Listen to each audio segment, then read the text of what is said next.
Licence সৌদির, ব্যবসা আপনার, এটাকে তাসাত্তুর তিজারি বলে। তাহলে এর সাজা কি হতে পারে? আপনি যদি সৌদি আরবে একজন সফল ব্যবসায়ী হিসাবে ব্যবসা করতে চান, তাহলে তাসাত্তুর তিজারি সম্পর্কে জানেন তো? তাসাত্তুর তিজারি কি? যদি না জেনে থাকেন তাহলে এই ভিডিওটি শেষ পর্যন্ত দেখুন।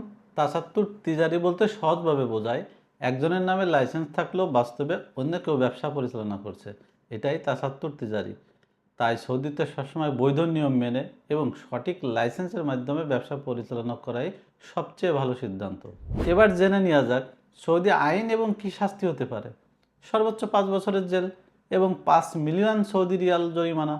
সর্বশেষ আদালতের সিদ্ধান্ত অনুযায়ী ভবিষ্যতে সৌদি থেকে বের করে দেওয়ার সম্ভাবনা থাকে। তাই কোনো ধরনের ঝুঁকি না নিয়ে শুরু থেকেই সঠিক নিয়মে ব্যবসা পরিচালনা করাই সবচেয়ে বুদ্ধিমানের কাজ।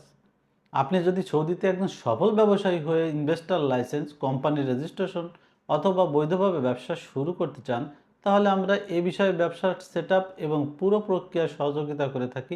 তাই আজই যোগাযোগ করুন দোহা ট্রাভেলস অ্যান্ড ট্যুরিজমের সাথে।